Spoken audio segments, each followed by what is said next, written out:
15, no verso 20, Paulo diz: mas de fato, Cristo ressuscitou dentre os mortos, sendo Ele as primícias dos que dormem. Repita comigo: Ele é as primícias. Sabe, irmãos, na carta aos Coríntios, no capítulo 15, tinha gente no meio da igreja perturbando a fé dos irmãos e atacando a principal doutrina da fé cristã, que é a ressurreição de Cristo. Se Cristo não ressuscitou, Paulo argumenta dizendo que é vã a fé, vã a pregação. Estamos asseverando contra Deus, dizendo que Ele fez uma coisa que Ele não fez se Jesus não ressuscitou. Os que dormiram em Cristo pereceram, porque se Cristo não ressuscitou, a morte chegou e é o fim de tudo. Ele diz: nós estamos mortos em nossos pecados. Se Cristo não ressuscitou, não tem nova criação, não tem justificação. No verso 19 ele diz: se a nossa esperança em Cristo se limita só a essa vida, somos os mais infelizes de todos os homens. E o que Paulo vai argumentar no capítulo 15, principalmente nos primeiros versículos, é que Jesus ressuscitou. E Ele não só ressuscitou, como houveram testemunhas. Nós lemos agora há pouco os versículos 3 e 4, mas ele continua. Jesus foi morto segundo as Escrituras, foi sepultado e ressuscitou ao terceiro dia segundo as Escrituras. Paulo continua: apareceu a Cefas, apareceu aos 12, apareceu a 500 irmãos de uma só vez. 500 irmãos, quando a epístola estava sendo escrita, Paulo diz: a maioria, alguns já dormem. Em outras palavras, Paulo está dizendo: quer chamá-los para que eles testemunhem a respeito do que eles viram? A maioria continua viva aí até hoje. E sabe, irmãos, a fé cristã, ela tem esse fundamento chamado Cristo, a ressurreição, a sua ressurreição. Sem ela, desmorona a nossa fé. E ao longo do tempo, a história do túmulo vazio, essa doutrina tão central, ela foi tão atacada.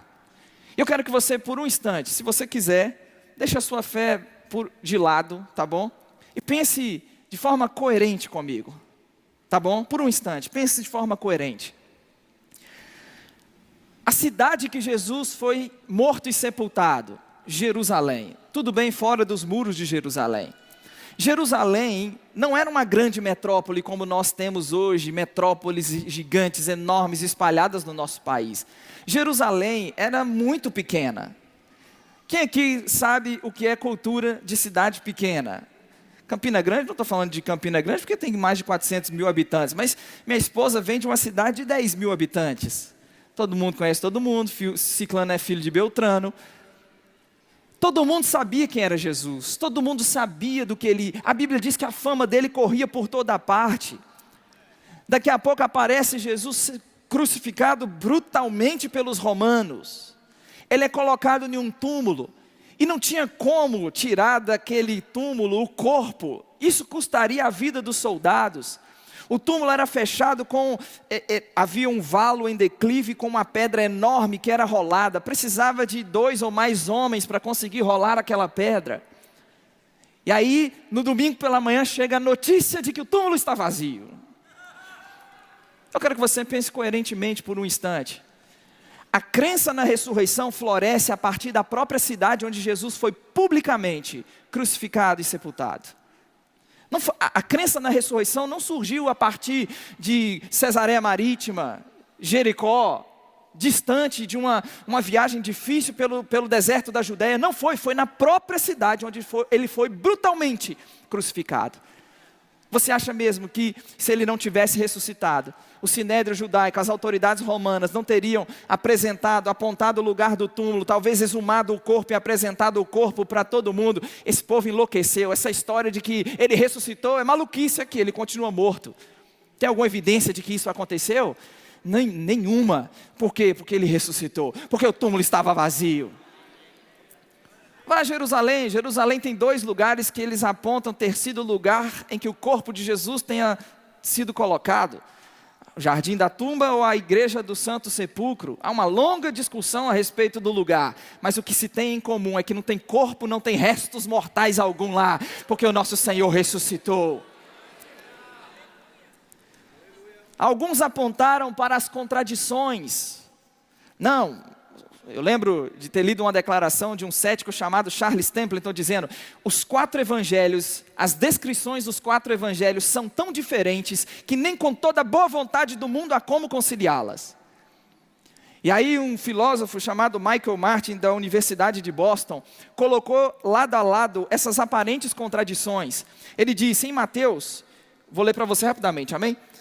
Em Mateus, quando Maria Madalena e a outra Maria chegaram ao lugar do túmulo antes do alvorecer, encontraram a grande pedra diante da entrada, presenciaram um terremoto violento e um anjo desceu para rolar a pedra para o lado.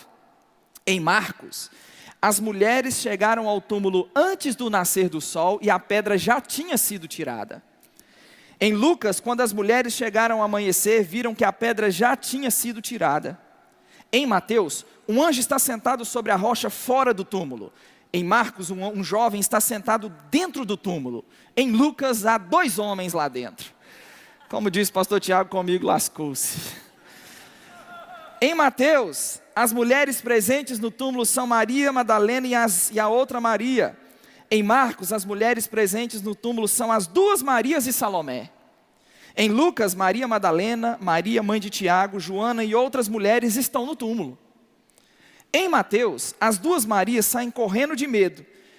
Saem correndo do túmulo cheias de medo e alegria para dar a notícia aos discípulos. E encontram Jesus no caminho. Em Marcos, elas saem correndo do túmulo cheias de medo e não dizem nada a ninguém. Em Lucas, as mulheres contam a história aos discípulos que não acreditaram nelas, não havendo indicação de que elas se encontraram com o Senhor. Então, acreditando ter desferido um golpe mortal na fé cristã, ele pergunta, como é possível considerar verídica a história da ressurreição, a história do túmulo vazio? É fácil responder isso. E talvez você está aí apavorado, e agora, o que eu faço?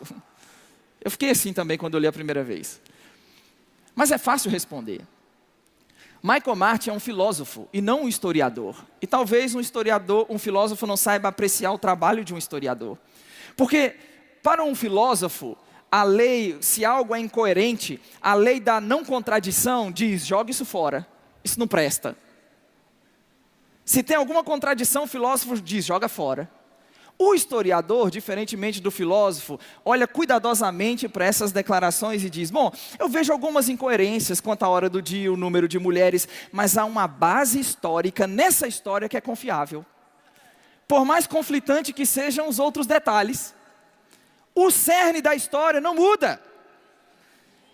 Alguém é morto, é colocado num túmulo, um grupo de mulheres visitam tal hora do dia, chega uma notícia de que esse túmulo está vazio. Por mais que a gente tenha aparentes contradições, o cerne da história permanece o mesmo.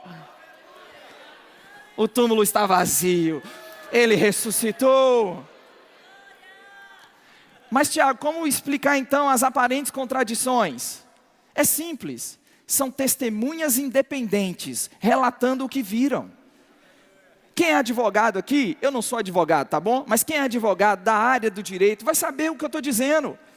Vai para um tribunal, 4 testemunhas são convocadas. Elas dão o mesmo testemunho idêntico em todas as minúcias, para depois serem desmascaradas pelo advogado ou pelo promotor.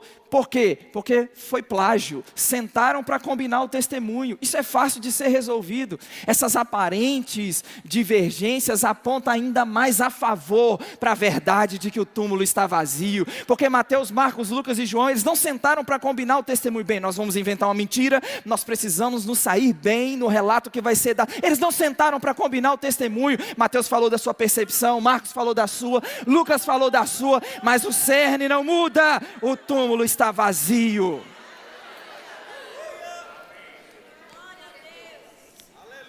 E as testemunhas? Podemos confiar nas testemunhas, porque se você mergulha um pouco na história, você vai ver que no primeiro século, o testemunho de uma mulher não era aceito. O testemunho, e era o contexto da época, amém? O testemunho de uma mulher não era aceito num tribunal. Os judeus diziam, é melhor queimar a lei do que dar às mulheres. Olha o que eles diziam. É melhor ter filhos do que ter filhas. Aí os 4 são unânimes em colocar as mulheres como as primeiras testemunhas do túmulo vazio. De que forma isso testemunha a favor da ressurreição? Você acha que se eles tivessem inventado a história do túmulo vazio, eles não teriam colocado outros discípulos? Quando o relato posteriormente fosse lido, não seria mais aceito? Colocar as mulheres como as primeiras testemunhas só significava uma coisa: por mais que seja embaraçoso colocar aqui a Maria Madalena com um passado duvidoso, nós não podemos mentir. É a verdade de que Ele ressuscitou, de que Ele está vivo.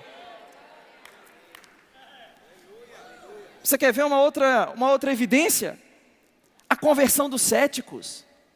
Como você me explica que Tiago, irmão do Senhor, meio-irmão do Senhor que não cria nele, posteriormente é das colunas da igreja de Jerusalém? Como você vai explicar isso? Eu explico de uma forma: por mais que ele tenha visto milagres e milagres, por mais que ele tenha visto o que foi feito, a ressurreição marcou definitivamente a vida daquele homem. Como você explicar Pedro, um covarde? Na última ceia, Senhor, Marcos diz que ele praguejava dizendo: se preciso for, eu vou contigo até a morte. Jesus manda logo o recado, dá aquele spoiler: Pedro, o caldo vai tornar para o seu lado. Você vai me negar, Pedro. Lá na frente você conhece a história. Pedro nega o Senhor. Em João capítulo 21, a partir do verso 15, a Bíblia diz que uma das aparições, fala com Pedro que eu vou, os meus discípulos, eu vou diante de vocês na Galileia. E quando tem com Pedro, ele pergunta para Pedro: e aí, Pedro, ama-me mais do que todos estes? Lá atrás você não disse que me amava? Eu lembro ainda de pastor Luciano Subirá pregando aqui, né, no Avivamento e Milagres sobre isso. Aquele jogo, né, das palavras no grego. Vou deixar você aí com um gostinho de quero mais. Vai lá no canal do YouTube, tá bom? E assista depois a mensagem: tu me amas. Ele pergunta 3 vezes a Pedro: você me ama? A Bíblia diz que Jesus garante para Pedro: Pedro, quando você era mais novo, você cingia você mesmo e conduzia você para onde você queria ir. Ele diz: quando porém você for velho, alguém vai te cingir e vai conduzir você para um lugar onde você não quer ir. E a Bíblia diz que Jesus se referia, você vai estender as mãos, e a Bíblia diz que Jesus se referia ao gênero de morte com que Pedro haveria de glorificar ao Senhor. E a história nos mostra lá na frente que Pedro, ele é crucificado. E disse que ele, quando foi para ser crucificado a mandato de Nero, ele mandou virar a cruz de cabeça para baixo, porque ele disse: eu não sou digno de morrer como meu Senhor. O que marcou a vida desse homem de forma tão profunda? A ressurreição. Eu vi ele desfigurado no madeiro, eu vi ele pregado no madeiro desfigurado, mas ele apareceu vivo, com provas incontestáveis.